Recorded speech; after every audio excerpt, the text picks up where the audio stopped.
Hello, everybody. I am Amir Rao, studio director for Supergiant Games, and I'm here with Darren Korb, our audio director and my longtime friend, and we're here to talk to you about the Welcome to Hell update, which is our 8th major update for Hades. It's out now on the Epic Games Store. You can go ahead and update your game and check it out there. We also have 20 minutes of patch notes uploaded here on our YouTube channel. And today we are going to dive in and give you kind of a development perspective of our 8th update.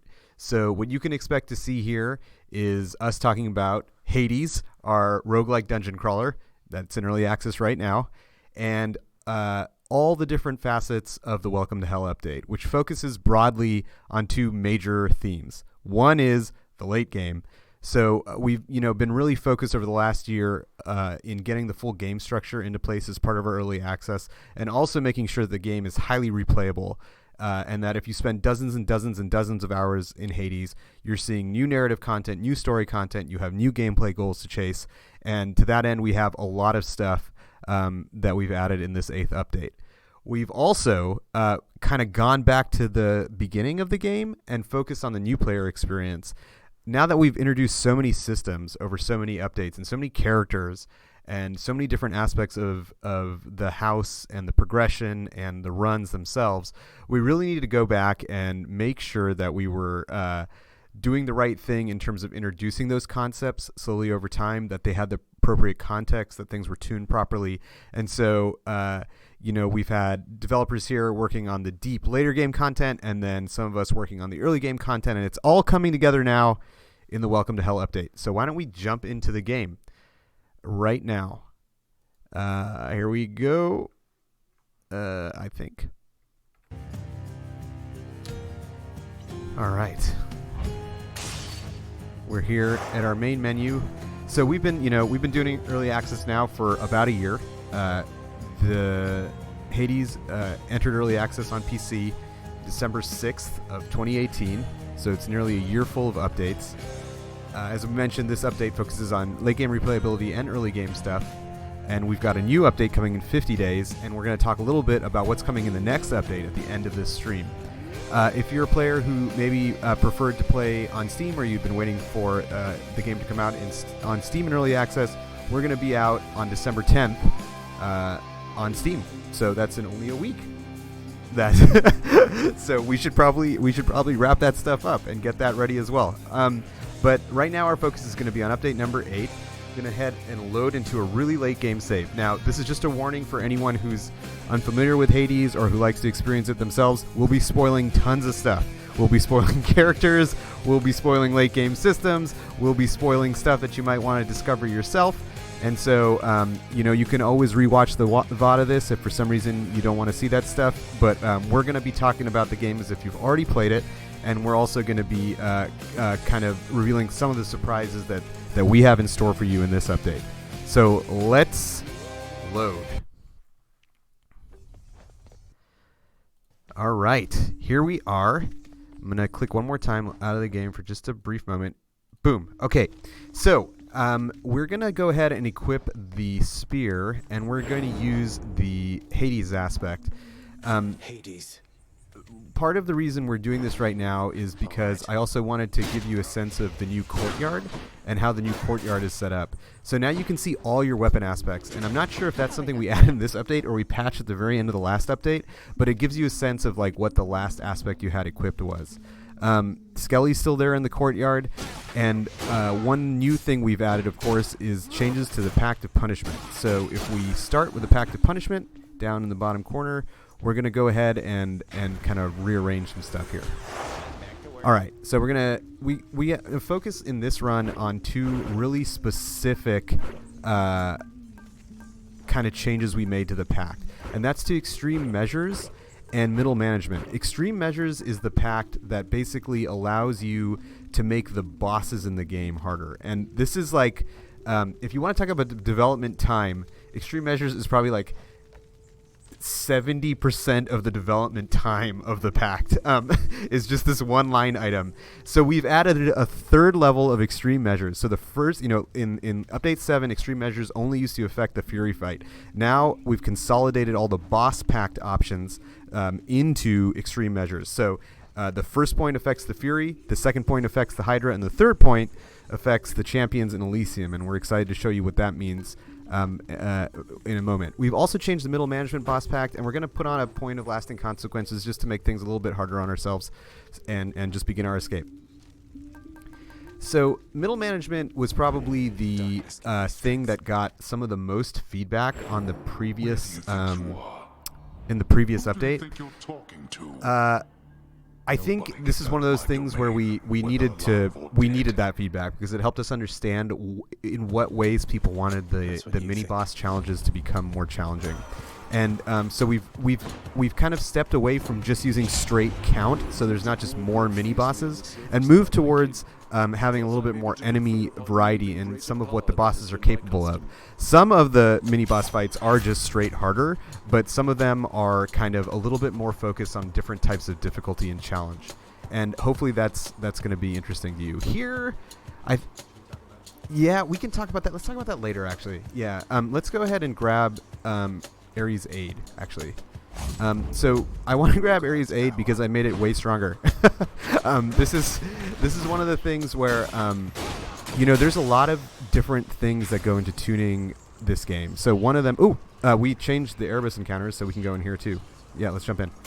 So one of the things that we look at is what people are saying in our Discord or on our subreddit and other places that people might give feedback. And on our Discord, there was a lot of conversations, like I said, about mini bosses, but there's often conversations about boons, which is great. People go in there and say, hey, I took this, I tried it, it didn't quite work out for me, and now I'd like to try something, I'd like to see it, changed in some way. And that came up with some of the greater call powers. Useless lot. So you'll notice these Erebus encounters are different. They're now a little bit more focused on not getting hit, which is what they're supposed to be about. We're going to go ahead and let's go ahead and take the key. So we just pumped up Ares' Aid a bit. Part of the other kind of strand of feedback that we look at is actually the data. So we look at, when a boon is offered, how often is it chosen, and that's one of those things that we just had to take a look at a second time. You look at the relative pick rates of the different call functions, and we notice, hey, Ares is a little bit lower than we think it should be, and so now it's more powerful, it's stronger, it's doing more damage. We changed Erebus also due to a high volume of very thumbs up feedback that sometimes when you rolled like a elite chariot and we're spending several minutes taking it down early on in Tartarus, that was no fun. So we've kind of redone the encounters so that they're per biome and affected per biome. For those asking what fated choices are, we're going to talk about that a little bit more later. Let's go ahead, either is fine, coin or any of those things. There's a new thing called the fated list. The fated list is basically a list of prophecies from the fates themselves that tell you things that will happen. And these prophecies basically structure new kind of in-game challenges for the player. And what you're seeing is sometimes occasional feedback that shows, hey, you haven't yet fulfilled this prophecy. And, someday you will. Now, for a couple of questions just that, about other platforms, which always comes up, and we'll probably talk about this a few times as we go, because it does come up in the chat. We are currently in early access on the Epic Games Store. On December 10th, we'll be expanding our early access to include Steam. And you'll find content updates on both the Epic Games Store and on Steam. And sometime next year, we will be out of early access and hope to come to additional platforms. We haven't determined which ones yet. We're still trying to figure that out. We're a small team trying to stay focused on one thing at a time. So some of the new kind of features you can expect to see in this update that we're really excited about, and then a lot of them we're not going to really be able to show here. The first is Hell Mode. So we've introduced new ways to play the game. Hell Mode and God Mode are those two modes. Hell Mode is for returning players. So for people who are ready to up the challenge of Hades, Hell Mode is there for you. It makes the game have locked-in Pact of Punishment options, including a Pact of Punishment option you can only get in Hell Mode. It's there for people who really want to try and push their skill level, or who might be returning to Hades and find they're already quite good because they know a lot about it. They've already kind of gone through the learning curve of learning how to put together good builds and that type of stuff. Hell Mode is there for you if you want kind of a pure, more challenging experience. On the other side, we have God Mode. So God Mode is the other side of that coin. Anything you can just go with whatever feels good. God Mode is for players who maybe the challenge of Hades was a little bit overwhelming to them, or they're more interested in just checking out the story itself. The way God Mode works is you put it on, it gives you a little bit of damage resistance, which we find can help a lot of new players or players who might want to experience Hades but might have trouble for one reason or another with the mechanics or the speed of it. And over time, each time you're defeated, it makes you slightly more and more resistant to damage. So you'll still die a lot, like you will in any roguelike, and you'll slowly over time just get a little bit of help through God Mode to get further and further into the experience. It's there for players who want to reach for that option. It's right there in the settings menu. We found it to be like a thematic fit. It's important to us that we kind of expand our games to include options, accessibility options to include a lot of players. Our previous titles have always sort of done stuff like that, including the No Sweat mode that we added later into Bastion, and you're seeing the continuation of that philosophy here with the inclusion of God Mode. It's very interesting too because it took us a long time to figure out a design for a mode that might allow you to experience Hades in the way you in maybe like a lower challenge way that was appropriate to this game. So, the No Sweat mode of Bastion, what we did was we allowed you unlimited extra chances so you didn't have to really start the whole level over again. Something like that doesn't really work for us. We need players to spend time learning the game mechanics. We need players to be defeated to experience the story and the progression systems and all that type of stuff. And so rather than have a mode that made like all the enemies different in some way, or maybe kind of pulled back the challenge by giving you unlimited chances, we needed something that actually just scaled with you dying. And so that's where we kind of went to for the God Mode. And we had a bunch of different ideas, and that's where we ended up. There's a lot of other changes. So we talked about God Mode and Hell Mode. We've also got a whole series of new Underworld renovations, and this is related to what I was talking about earlier with our re-architecting of the early game. So in the previous update, we introduced the House Contractor, and the House Contractor's main sort of thing is to help you, was initially just to help you renovate the house and gussy it up, and he still allows you to do that, but he also unlocks sort of new chamber options and things that can help you inside your run. And I'm really excited about several of the options that he allows you to unlock. Part of the idea here is we wanted another sort of angle of progression that introduced you to concepts, and that you can kind of level up over time to give early gems meaning that aren't just cosmetics. And we've always had ideas for what those would be, and we've had those ideas honestly for over a year now, and it's really, really, really exciting to actually finally have those in. Run changing upgrades available now at the contractor. We can go with anything here. I think not Dying Lament. So yeah, probably Life Affirmation is good. The thing to talk about, I'm not even talking about all the small things you've already seen, like new Brimstone art and new wretched what do we call him? No, wretched, these guys. The Wretch. Wretched Thug? Unclear. See, the names change in developments. We only know what the development name is for this character. So, anyway, part of the reason I'm not even talking about what Darren is doing on the screen right now is because I have literally a list. I have 4 pages of things that I'm excited to tell you about, talking points, if you will, about this update, and I'm trying to remember them all because I have so much to talk about. Returning to the contractor, I wanted to mention one really specific update there. The contractor now offers 4 high-level upgrades that basically change your relationship to let's do a trial.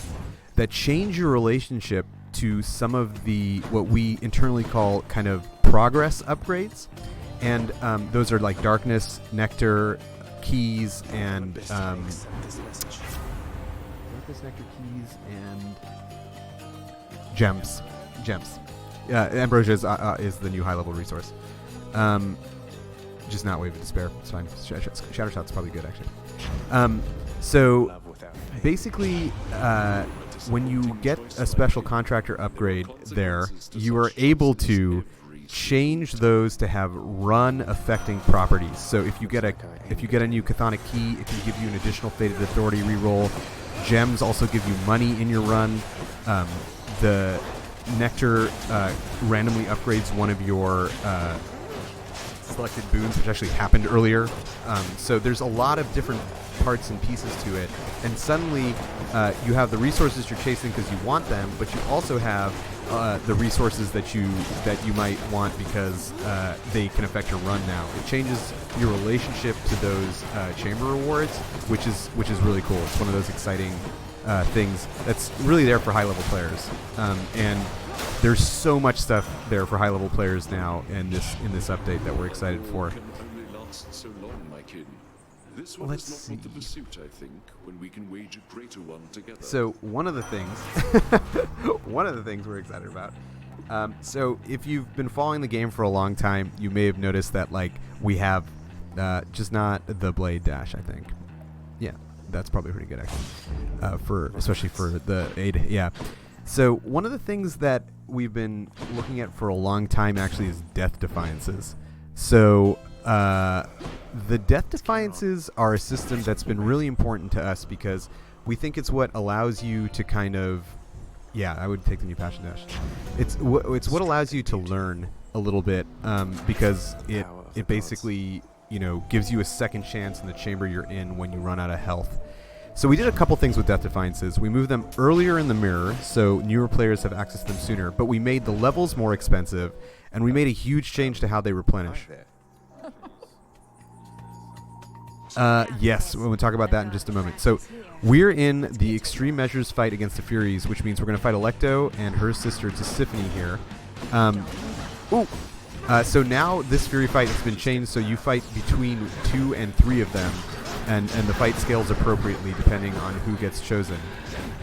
So here Darren is fighting the Fury Alecto while also she's aided by her sister Tisiphone. The really cool thing is we have our new high-level keepsake. These are legendary keepsakes, legendary companions, and when you complete certain narrative rewards and earn just enough of a currency, you're able to unlock these new keepsakes, which you can equip in addition to your normal keepsakes. Run for your life. And we're going to use it right here in this fight. Let's see it. That's right. You can now summon Skelly into your runs. That's one of the 4 legendary keepsakes. We're not going to spoil what the other ones are or what they do. So you can see Skelly is tanking Alecto's damage for you, and he's also talking a lot, but I'm talking over him. And this actually is really, really useful in chambers that might be getting out of control for you or for boss chambers, because now Darren can focus just on dodging Tisiphone's attacks and focusing down Alecto. The Fury was vanquished thanks to the help She wasn't very nice. from our skeletal friend. Darkness. Very good. So the other big change to the death defiances that I interrupted myself talking about is that, we moved to a replenish model instead of just a +1 death defiance life model. So all the screenshots in the Discord and Reddit of keep on that, don't want to show the other ones. All the screenshots in the Discord and Reddit of things where you would have like 9 extra lives. That's dead now. So rip those screenshots. Yeah, let's move on. So actually, the summons are something that you do. Oh, this is new. This is the new biomap done by Joanne. It shows you like your whole experience of traversing through the Underworld in a brand new style. And so we as we do here, handcrafted every path across that map. The way the new legendary companions work is as you level them up, you can use them more times in a run. It's bound to a whole new button, a summon button, which is different on mouse and keyboard versus gamepad. On gamepad, it's the left trigger, and on the mouse and keyboard, I believe it's the 1 key. So it's a brand new kind of input. It's a brand new thing you can do in your run. It's a new consideration in your builds. It's a new thing to level up. It's heavily rooted in the narrative. It's something that I think I can safely say when we shipped on December 6, 2018, was not even necessarily 100% in our plans. I remember coming back to my desk, and Darren and Greg had just gone to coffee, and Greg had entered the idea into our task tracker. And I thought, well, maybe someday we'll get to that. And that day is today, December 3rd. It's in the game now. You can summon characters into your run, which is very, very, very exciting. Yeah, I love Drift Dash. I think it's pretty good for what we're trying to do here. So stay alive. If you recall from the last live stream, I died at the Furies trying to show off the new Pact. So our goal here is just to get to Theseus and the Minotaur, if we can. You have no death. Yeah, amazing. I love it. So this is high pressure, Asphodel, and then it's gonna be high pressure Elysium too. More skull crushers. So, go ahead. Yeah, we'll see how it goes. So the other thing that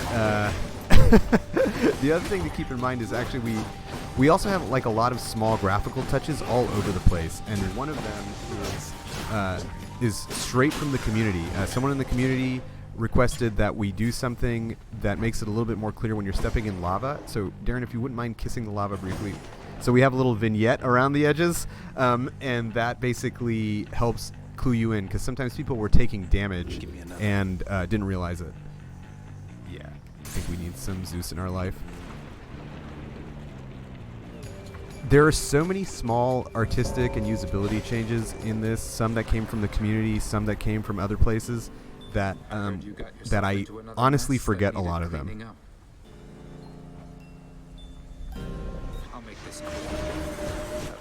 Actually, but because I have a list of notes here, I'm capable of not forgetting about them. I actually want to talk about some of the other smaller boon and blessing changes we made that came directly from your feedback. So some people noticed that the build-up to Dionysus' legendary, which we might actually be able to see this run, made it so it was really rare to show up. And this is an example of something that I didn't even realize until I read it in the community feedback. We got 725 pieces of community feedback on this on update number 7, and we've done dozens of changes and responses in response to that. So now the build-up to Dionysus' legendary called Blackout is better and easier to do. Chaos now has a new legendary that you can find as long as you have one other Chaos boon. We increased Ares' aid damage. We made it so Artemis's aid is really different now too, so it has a chance to crit, so it should be stronger overall. Based on your community feedback, the Thanatos encounters now have like a really different way that it pulls from encounters, so it should be a little bit easier to manage. I actually would take Clouded Judgment because we've done so much to make our Ares aid better, and you have level 2 Ares aid. There's a bunch of changes we made in Styx too, which we may not even see if we die before then. That also came from the community, where we basically I think we want to chase Dionysus. Maybe we can get the legendary. We made the traps. We like fix a lot of the issues with the trap hitboxes and trap feedback that were happening in Styx. Again, that was something that people. Oh, this is the new middle management boss fight for this. So if you look, the Mega Gorgon now teleports. Yes, and the Crusher now has a giant wave. And we're trying not to die, so that is going to be Darren's primary focus. We made a change to Passion Dash as well. This was actually due to a couple... I can explain all the reasons why, but talk about the change first. The big change to Passion Dash is it only sparks behind you now instead of both in front and behind you. The Passion Dash was incredibly strong, and part of the reason it was so strong is because it was a really easy way to proc your privilege status, which is the mirror upgrade that basically allows you to do significantly more damage if someone has a status effect on them. So with Weak being already a super strong status effect, we needed to change an aspect of this. You can still use it to proc privilege status, you just have to be pretty deliberate about dashing across the enemies in order to get it to happen. Catch her name. So it changes how it works. Woo! Yeah, low tolerance. Gotta take the duo. We just got our first duo boon of the run. Let's go to Chaos. Actually, there's a really... I know, but we gotta... There's actually a change I want to show here. So this is actually going to be pretty challenging, and I wish Darren luck. What else is in this update?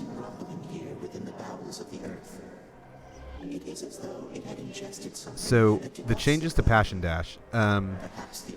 Yeah, so we changed it. You know, people in the chat already know. We also changed it because it's massively overpowered. That was the other big reason. Dude, maybe we take health.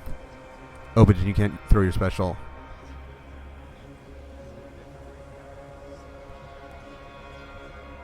We just took the duo that made your special better, so... Yeah, okay, yeah, I'm with you. We're playing like players now instead of developers. So we're just trying to live.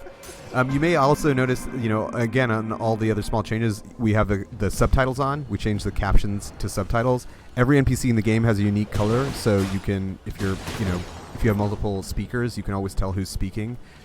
That's also all in preparation for some surprises we should have in store for you later this week, which I'm not actually going to spoil when we do ongoing updates and patches to this update. A couple things we also changed, again, based on community feedback.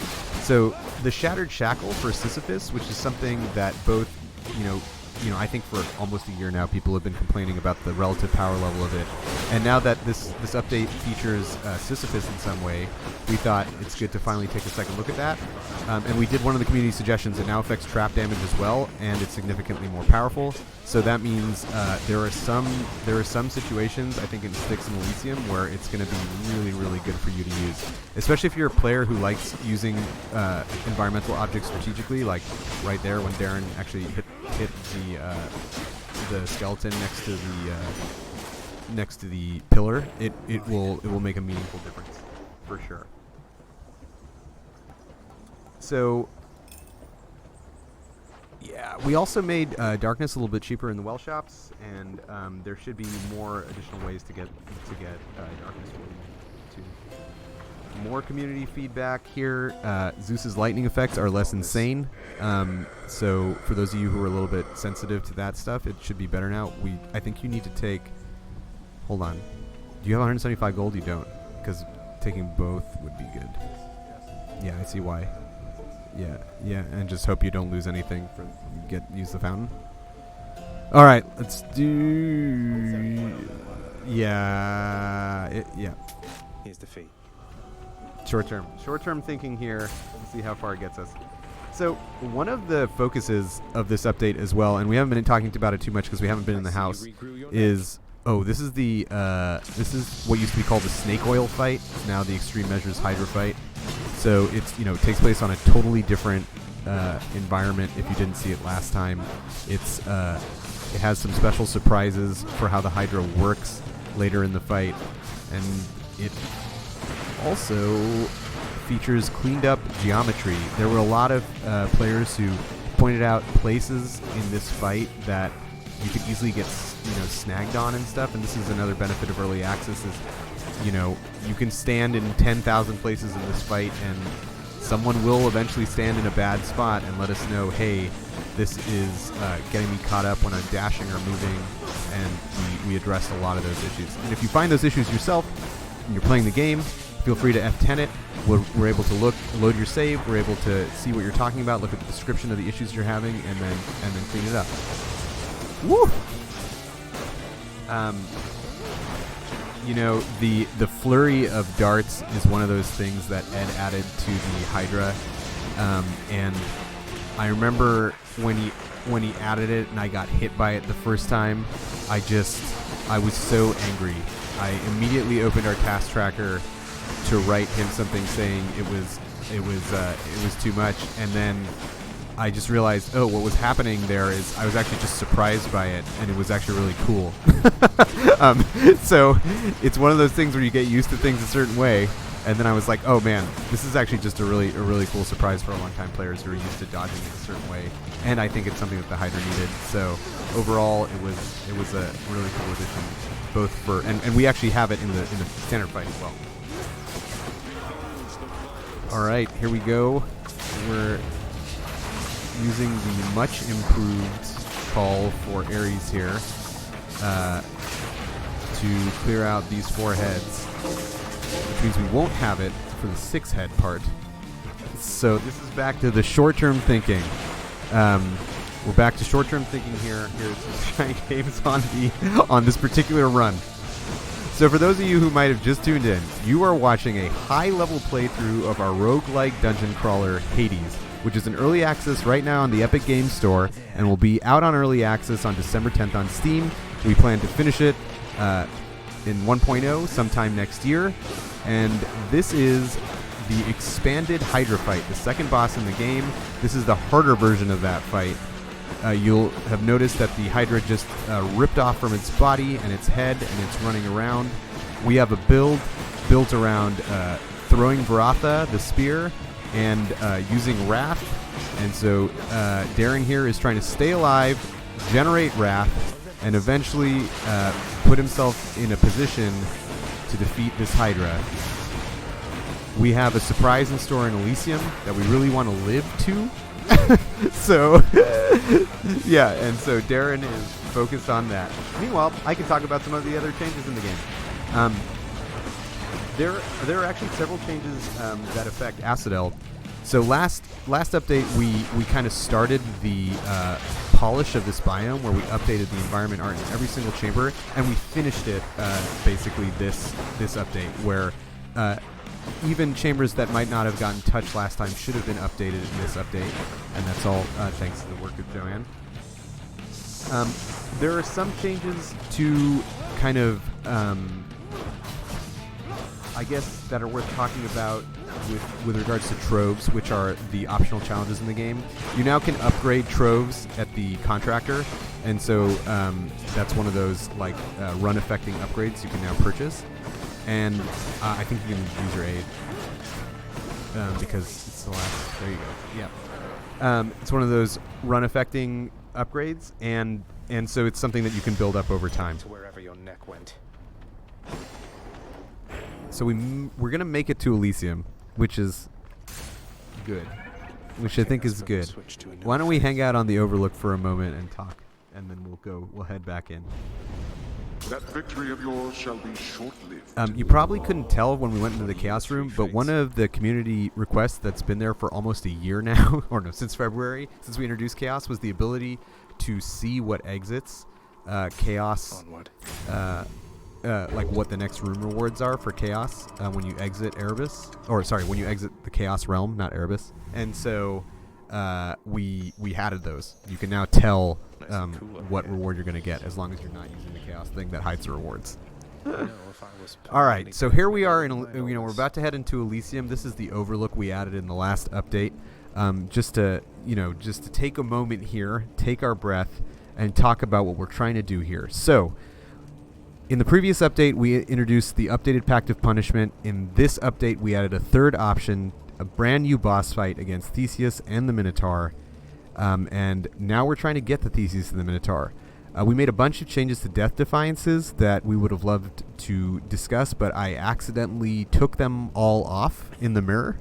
And so Darren is trying on just a single life to get to Theseus and the Minotaur with the extreme measures packed on, a little bit lower healing, and all that type of stuff.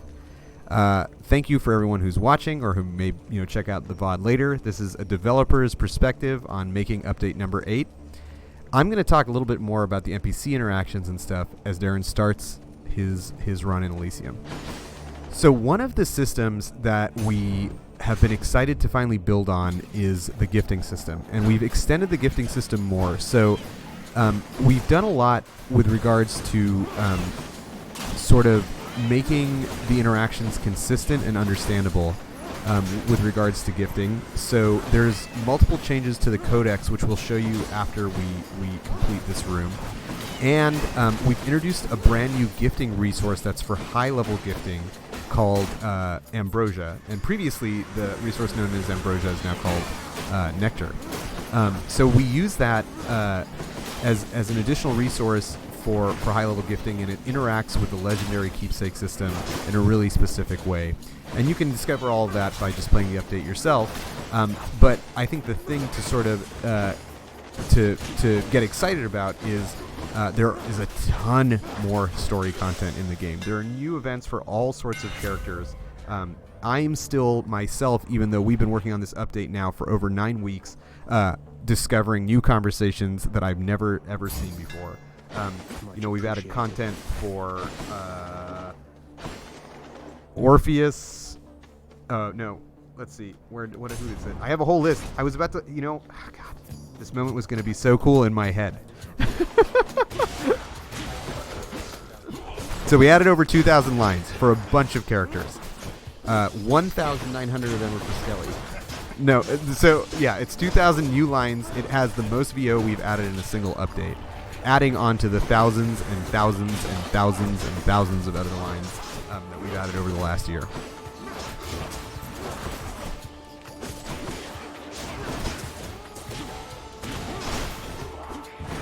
If Darren is making it look easy for you, Darren is actually probably one of the developers on the team who plays the most Hades, I would say. Like, what's your current save up to now in terms of runs? 280 runs on a single save. And how long have you been writing that save?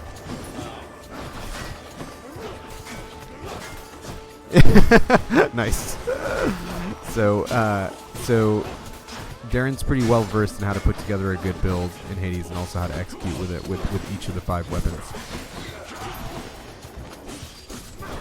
Speaking of weapons, one of the things we wanted to do was make sure that we were delivering new weapons over the course of our early access, and we have. Of course, we got the Adamant Rail out in the Good Times update earlier this year. We were hoping to get the 6th weapon out this year, but that's actually going to happen next year, and we made that update in the previous roadmap update that we made back when the Superstar update released. I take the epic here. Well, it actually will build with your insane drift dash. And here we go. So if you're wondering how to build the fastest moving Zagreus, this is how. Drift dash plus epic greater haste. Yeah, I want to give a shout out to a couple community contributors who always help out every time we make one of these updates. I forgot to open the codex. Let's open the codex after this. So everybody who, yeah, oh, you can, not right now, because you have a Trial of the Gods. So thank you very much to our moderators, and thank you for everyone who helps us out in the test server, making sure they're beta testing the updates and getting us to a place, just not Wave of Despair, I would say. Yeah, getting us to a place where the updates are stable and ready for everybody. If you're interested in becoming a part of the beta testing group that looks at updates even earlier than our early access players see them, all you have to do is contribute to the Hades feedback channel in our Discord and to the Hades gameplay channel in conversation, and we're always looking at that and looking for good insights that will help us make the game better for everybody.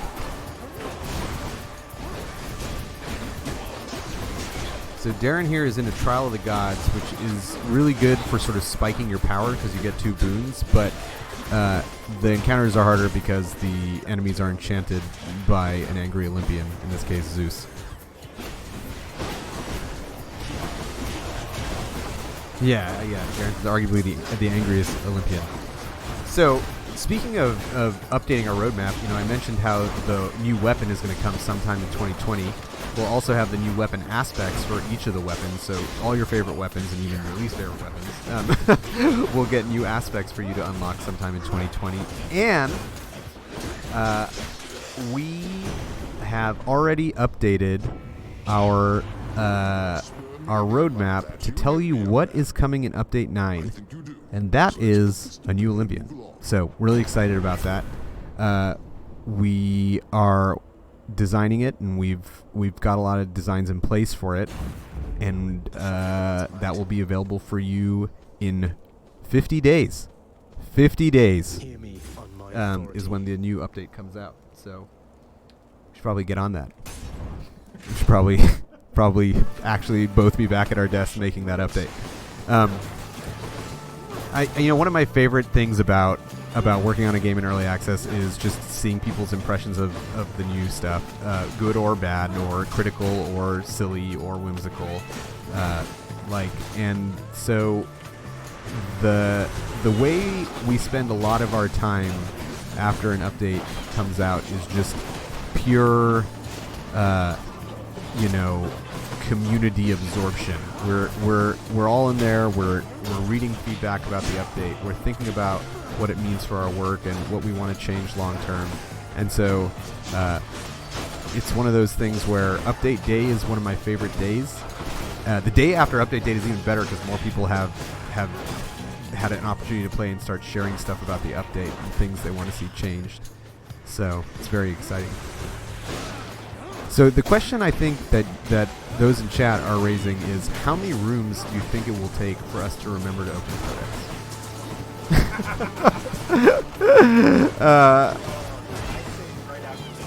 Okay, we'll see. I'm going to keep rambling about stuff. And we may do it, we may not. Okay, so this is a Trial of the Gods, and probably one of the most... the previous chamber was a Trial of the Gods. And one of the most reviled Trial of the Gods, I would say, on the whole, was the one where Athena would enchant the enemies, making them briefly invulnerable. So the bad news is, it still works that way.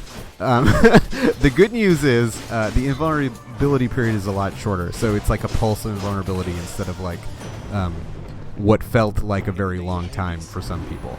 I think it's tuned to a better position, and it should feel a little bit more surprising, like the enemy is blocking the occasional attack instead of attacks forever and ever and ever and ever and ever. Yeah, I don't think, because you have the duo, you don't want the top one. Okay. We remember to open the codex. All right, so we've updated the art in the codex. We've also updated a bunch of feedback in the codex. So here we have Lord Hades. I can talk a little bit about the hearts. We now reveal the heart track for the characters as you make progress. So here's Nyx, where we filled out five hearts in their. It's actually, heart track was a previous name. I think it's actually called the Affinity gauge. I think it's an affinity gauge.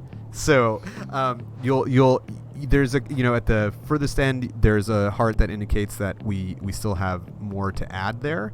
And then some characters, I think if we go to Thanatos, pretend you saw nothing. Some characters have other sort of, maybe go to Sisyphus and the others of note. Cool. So at the far end, we have a locked heart for Sisyphus. And that's something that we can unlock by doing special in-game, actually, like quests now for these characters, and basically unlocking the rest of their affinity gauge. Once the affinity gauge is unlocked, you can use the new Ambrosia resource to get deeper and closer to each of these characters, which is really exciting. All right, let's jump out. We showed the codex. Remember to show the codex. Don't go into any. Don't. Yeah. If we can help it, if we get the choice to.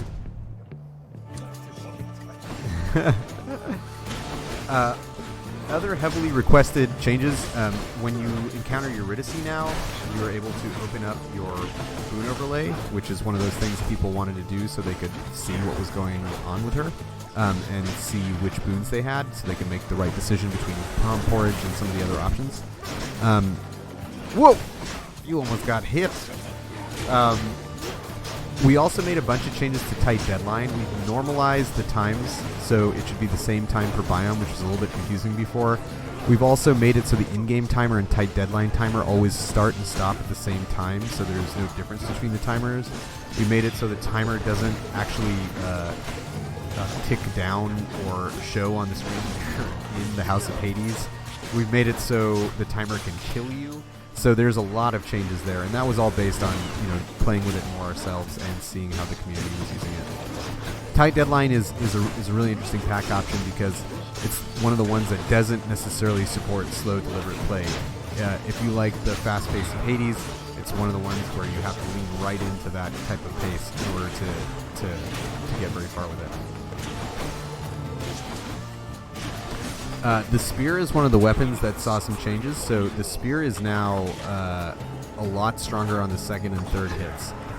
That's one of those things where every time we've updated the game, we usually make small changes to weapons, and we felt like the spear, it was time to try to bring its power level up a little bit more.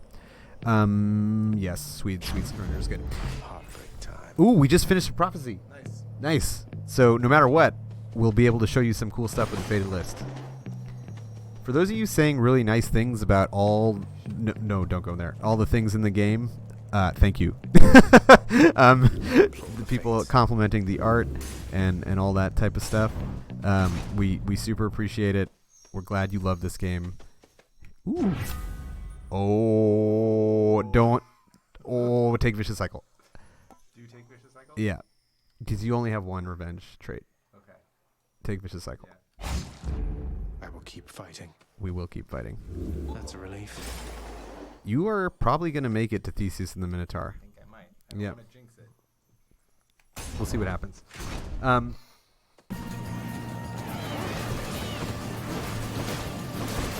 Easy. Other cool stuff to talk about. Merciful End and Deadly Reversal, two duos that get picked up all the time, are a little bit less powerful now. So we've hardly touched the duo boons, with the exception of many small nerfs to Deadly Reversal. But it's one of those things where we try to make the changes there actually much more rarely because it's even it takes a while to collect data even on those because they're rare to find and you have to kind of chase them in your runs and kind of know how to get them even. One of the things that's kind of been interesting in early access now, because we do have this data, is basically how we have to adjust for balance changes that happen because we added something to the game completely unrelated. So let me give you an example of what I'm talking about. The bow is a weapon that it's had a really, really consistent use rate throughout the lifetime of our early access. And I don't think it's important that I say exactly what the use rate is, but the thing that what's really interesting about that is it means that up until update 7, no matter kind of what we did to buff it, no matter what we changed about its relative power level, no matter what we changed about the hammers that it had, the use rate hardly changed. I find that very interesting because I think what that might say is that the bow is really a weapon for certain kinds of people, for certain kinds of players who don't mind the long charge time, who would prefer to fight at range and all that type of stuff. And that was until update 7. Update 7 introduced the aspects, and the aspects, without changing the specific weapon balance for any of them, kind of updated people's perceptions of each of the weapons, and the bow use rate actually went up. It went up pretty significantly. And what that tells me is that the aspects, added appeal. It's possible that some of the aspects for the other weapons were less appealing, but I found it really, really neat to see that in high level play and even in the low level play, the usage rates shift so much. A weapon that has been is it time for more? You might get the legendary, and you could actually get a Death Defiance. Oh yeah, all right. Yeah. All right. We just wanted to get there. We're definitely gonna get there. Master Chaos, I've All right, returned. let's see. Hopefully we won't take something ridiculous. You can't collect bloodstones is not bad. I would take that, because if you forget on the other stuff, you're just going to take a bunch of damage.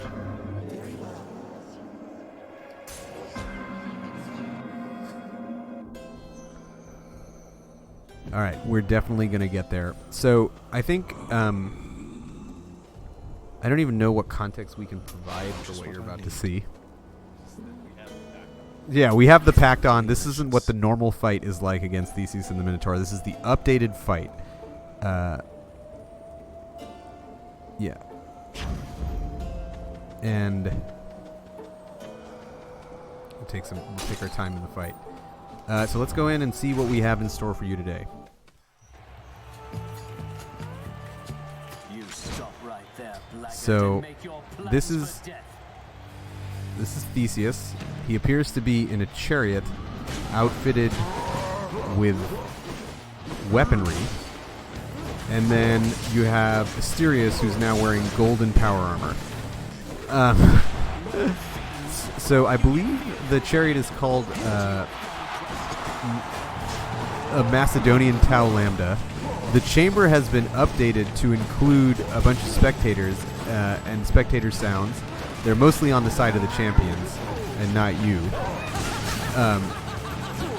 Yeah. Yeah, there's some environmental. There's a friend to find somewhere in the stands for sure.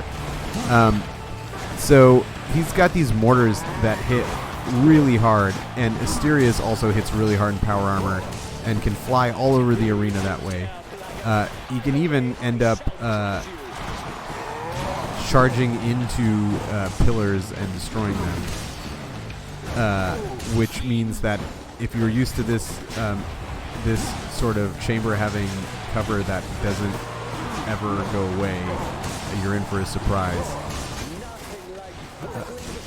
Yeah. The other thing I love about Theseus and his chariot is, like, occasionally he'll just stop and taunt you and speak to the crowd, which is an idea we've had for a really long time. I think he's doing it right now at the top of the screen. Yeah. And so it gives you a moment to kind of actually go to town on him, but it's also just very him.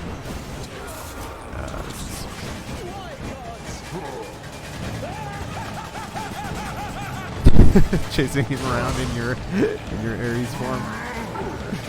Yeah, we want to spend some time in this fight too, so we can see some of the other things. The legendary. So this is the new sort of spin move from Asterius. You can see he's starting to destroy some of the cover too, so that's going to make life more complicated for Darren in the second phase, if he survives into the second phase. We'll see. Let's try. See if we can get there now. Ooh. It's cool too because it sort of inverts the role that you normally get in this fight, which is Asterius ends up occupying a lot of the space, and Theseus is the one who's kind of more chasing and on the outside. Executing this model, this concept, this idea, the crowd stuff, it's all stuff we were excited to do for a while, and we died doing it. It's good. No Death Defiances. It's good. It's thematically relevant. It's what we wanted to do, because it'll allow us to show you some of the other features we have here in this, our 8th update to Hades, the Welcome to Hell update, which is out now on the Epic Games Store and will be out on Steam in early access in a week on December 10th. Let's check some stuff out. Oh, yeah. You're back, huh? New Hypnos Well, it's portrait. pretty soon, I guess. And he's just the same Hypnos. New portrait, same Hypnos. I want to show the broker and the contractor. Let's see what's at the contractor right now. The save might not be the right one, but let's just take a look. What's on your mind, contractor? Okay, yeah, still things. So this save is really high level, so it doesn't have any of the run upgrading stuff. Sure. Let's go with this. Buy some sheet music. A song. It's good.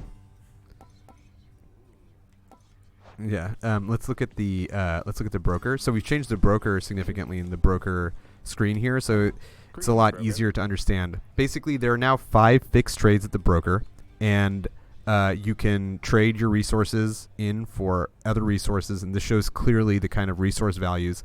And then there's always a limited time offer at the bottom. So Darren can purchase 3 Chthonic keys for 25 darkness, and those are now once per run. So those deals are a little bit better. Slowly, gradually over the last 5 months, the broker has gotten marginally more fair than he was when we first released him, and this limited time offer is probably as good as it's going to get for him. So we can buy out the limited time offer, and you can see it's gone now. But the other trades are always there. This is another thing that kind of came out of community feedback, is a lot of people want to be able to kind of fold their resources up, especially players who've been playing a long time, and now this enables you to do that. You can trade your keys for gems. The keys become nectar, the nectar becomes diamonds, the diamonds become ambrosia, and the ambrosia becomes titan blood.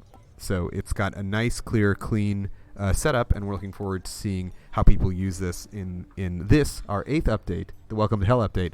Because it's a dev stream, we can also talk about the stuff that didn't quite make it. And one of the things was actually what we're going to call this update. So for 6 or 7 weeks, we were going to call this the 10-ton update. Which, with Boldy on the front, it made a bunch of sense. I really thought that was a great name. But Welcome to Hell ended up being slightly cooler for what we were going for here, especially with the focus on the early game and all this type of stuff. Let's go ahead and turn on Death Defiances. We're not going to play too much longer because I just want to show the Fated list and some other things. So this is the Fated list, which you can purchase from the contractor. The Fated list is basically a list of in-game prophecies. They're kind of like quests that you can go out and achieve. So if we look at God of the Sea, we still have to find 3 of Poseidon's boons here to finish the God of the Sea one. But we finished Goddess of Love, which is the Aphrodite one. So we can come here and then press A to claim it. The prophecy has been fulfilled. And we have fulfilled the prophecy. There's a lot of different ones of these. Some of them are narrative in nature. Some of them are related to the weapons. Some of them are based on things you actually have to kind of like string together and do inside the game over multiple runs. And it's one of those things that it's just really, really, it's really, really good to kind of have that stuff there now, because it's something we've been thinking about for a long time too. Different ways to structure your play, different ways to get players to chase different goals, and this is here for you now in the form of the Fated list. Let's take a look at the mirror. So a lot of these were repriced. We have no Death Defiances on, of course, and it's funny that we had no thick skin also. Yeah, you noticed it. So the Death the mirror is slightly different. The costs are different. This is actually also particularly interesting in Hell mode, where you can't get most of the first 8 upgrades. You actually have to start creating builds around, do you want extra Death Defiances, do you want more Infernal Soul or Burning Blood or those types of things. So high level players will have a lot of stuff to look at there. If you keep moving on to the room here, we forgot to use. We should have called Skelly again. We should have 1-800 Skelly. What was that we didn't? We forgot to. Yeah, it's okay. Yeah. What is a change? Let me look at some of the things we changed. Nothing that is particularly important to show. Let's just go in, lose a Death Defiance, summon Skelly, and call it a day. Right. You know what I mean? Yeah. They call it a dev stream. We'll talk about some other stuff, and we'll talk about the future of Hades and all that type of stuff at the end. Some other changes that might be worth thinking about. We've changed a little bit about how purging pools work. We've made sure their costs is always like kind of locked in, so you couldn't constantly re-roll them. We also changed some aspects of this. Like you can't find them in Tartarus anymore, so you can only find them later in your run. Here we go. Divine protection. So in the next fight, we're gonna summon Skelly, and then we're gonna lose some health and show the new Death Defiance. Or you can lose health in a chamber that doesn't have like two of the. Yeah.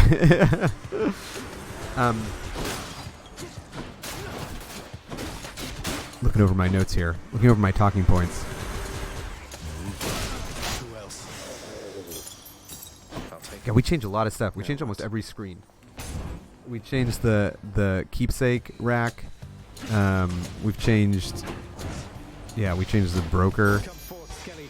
We changed the contractor. You can summon Skelly into your runs. One of my favorite things about summoning Skelly into the run is that you have to like wait for him to complete his summon. Yeah. And there's just something really charming about like you getting into a bunch of trouble, summoning Skelly, and then still having to wait for him to show up. Because we talked about this a bit. We're like, oh, should he come in a different way or whatever? But yeah, that's one of those things where it could only be a certain way, and that way was this way. You busy, Zacchaeus? Thought maybe I could interest you in some of these old hunting tricks of mine.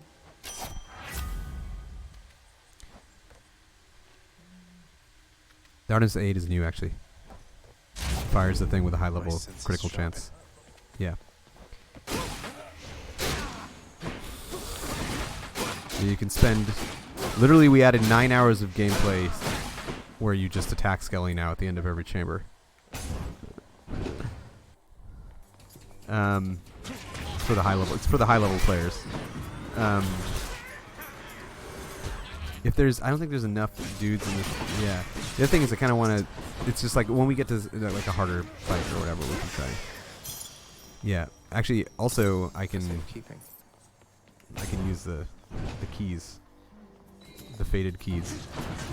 The debug keys.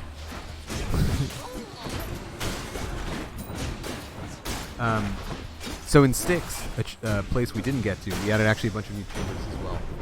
And we made sort of official real mini-boss fights there, inclusive of new art and new capabilities of all the mini-bosses in Styx. So it should feel more like a fully fleshed out chamber sort of biome, and it should just have like more of an interesting kind of like little bit of a boss run vibe now when you get there. It chooses, I think, 2 or 3 mini bosses. I don't remember exactly how it works, but basically, you will likely see different mini bosses in each subsequent run there as well. One of the things that is kind of more under the hood is how the different like how the rollout works in Hades. So this is kind of under the hood stuff, and it's one of those things that, you know, we're always looking at, but we've spent a lot of time making sure that the systems rollout and the character rollout is better both for returning players and new players. So if you're making a lot of progress through Hades really quickly, you might see some of those systems a little bit quicker. If you are taking your time or just learning the game, you might see some of the new characters and systems a little bit slower. But in either case, we actually have like a lot of different under the hood changes that have to do with how the game unrolls. Now, if you're rocking a high level save like Darren and you have 280 runs in, then you may not see some of those things as readily, but there's a lot of those there. In terms of one of the things that we're not talking about and not showing at all is just the sheer huge volume of narrative content in this update. Part of the reason is because we want you to sort of experience it yourself. You'll be able to go in and see... Let's liven things up. Let's do an Erebus. Maybe there'll be something that hits hard in there. Sure. Exclusive access. Yeah. Here we go. So the plethora of narrative content we have in there. It's really like a lot. And if you're someone who was interested in the relationship building in Hades, the gifting in Hades, getting closer to the characters in Hades, there's a lot of stuff for you here, and we're excited to add even more of it next year.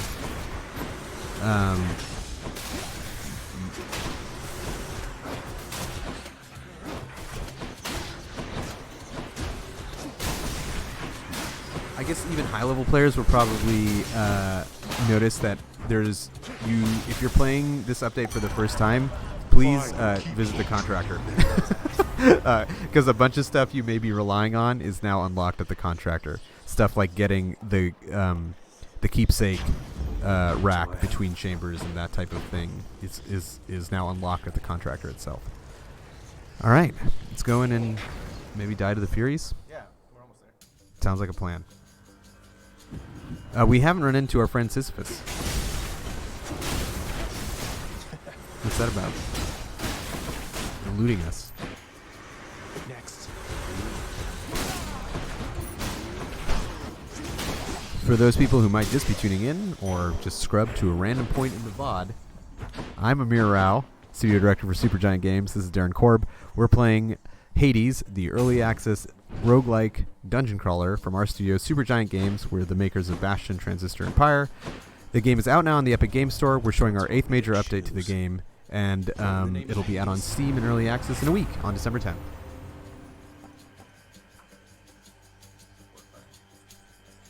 Yeah. So this is cool. Support Fire last update, we actually turned Support Fire from a normal boon into from a legendary boon into a normal boon.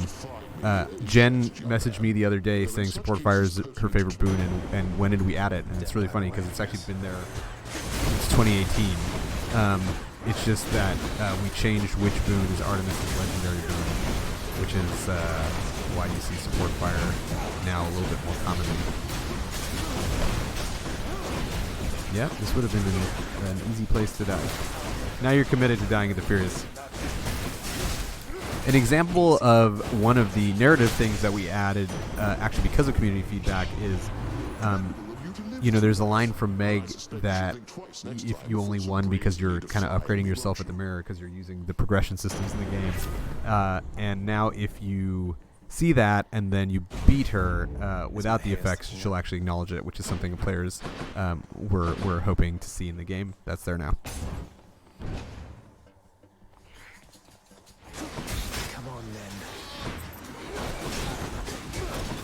Oh yeah, we could talk a little bit about the bounty changes. So, in addition to adding a new resource that is connected to these high-level legendary keepsakes, we've also changed how bounties work overall. So, bounties are the highest level resource in the game, and they come from bosses. In update number 7, they would drop one of 2 bounties would drop randomly: the diamonds and the what was then known as Chthonic Keys, and now is known as Diamond. This now every boss has a specific bounty they drop. So, for example, the Furies drop Titan Blood, and the Theseus and the Minotaur drop the new resource Ambrosia, and so all the resources are locked, so you always know what you can expect to get in a run the first time you defeat those enemies. And then it goes up as you use the Pact and the different heat level, and that's actually pretty good too. Let's go ahead. Darren, who's quite good at the game, is actually going to take damage on purpose here in this multi-Fury fight. Whoa, he got 3 Furies in the small room, so maybe you wouldn't even have to have taken damage on purpose. And we can show the new Death Defiance. I actually just really am interested in showing the new Death Defiance because of how it fits into our design thinking here on Hades, and why it's pretty important for us that in a way that affects both new and old players actually.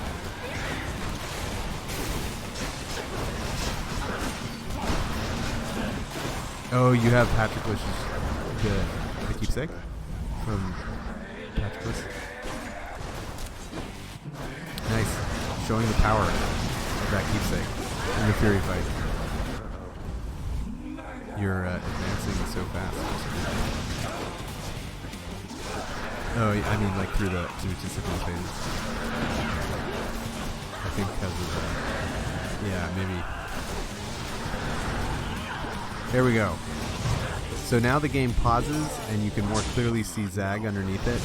It's supposed to give you more of a sense of like of a pause and give you a moment to basically catch your breath before moving on. Before there was a huge screen effect that covered a lot of the screen, and so it was really, really hard to see. And now you can see it more clearly. Fury vanquished. On that happy note, we are, I think, gonna call it a dev stream. I'm looking over at all my notes. We talked about Hell Mode, we talked about God Mode, we talked about the new Underworld renovations, the Fated List, the new Keepsakes. Can we do it? We can't summon him here. Yeah, it's good. It's good that we can. No, it's okay. We talked about changes to the Death Defiances of the Troves, some of the weapon changes, including a buff to the Eternal Spear, all the boon changes we made, many of them as a result of feedback that was given to us before. And I guess what we can do to end is say we're really excited to see your feedback here on this newest update, on our 8th update here from Hades. We're looking forward to seeing what people think about it. We're looking forward to you entering additional feedback. We're looking forward to patching a bunch this week in case we find any problems or there are things that we think we can tune up or tighten up. We're excited to watch you summon Skelly. Look at, they love him. See, this is a moment I didn't know would exist a year ago, but I'm really glad it does. There's some really funny bugs with him too before we shipped. Anyway, on that happy note, let's switch back to just having us in here. I'll close the game in the background in a second.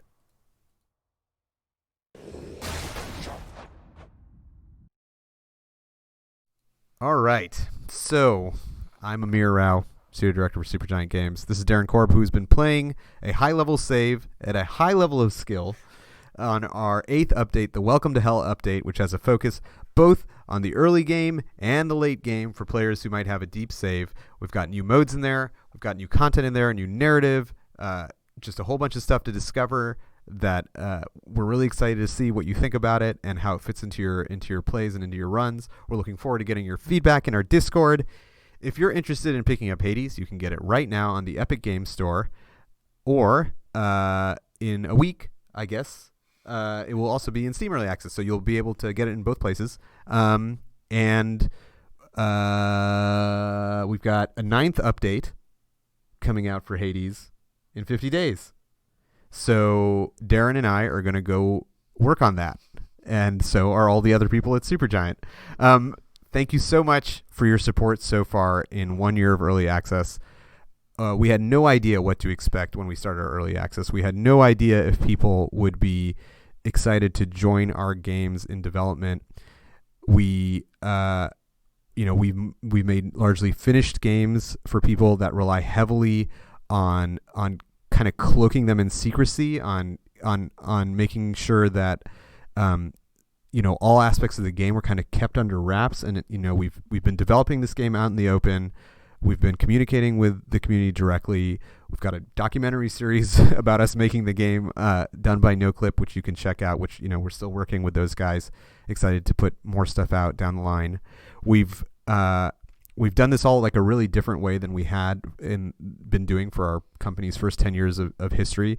And the only reason we were able to do that is because all our fans stuck with us and took a chance on us and basically have supported us for so long. So thank you so much for everyone who has supported our studio over its decade of history and in our first full year of Early Access. We really appreciate it. We think it's made a better game overall than we possibly could have imagined. There are so many things in this game that would not exist if not for your input and feedback. And we have a plan that we're really excited for to get us to 1.0. And we're looking forward to making the necessary changes to that plan based on your feedback, but also to just getting the game to that final state so even more people can enjoy it. And you should know if you've contributed to our early access, even if you've just played our early access, where you've kind of transmitted stats that we end up using to make the game better. All of that has helped us out a ton. We really appreciate it. Thank you so much. This is the end of our dev stream for the Welcome to Hell update. Look forward to seeing you for the next one. Have a good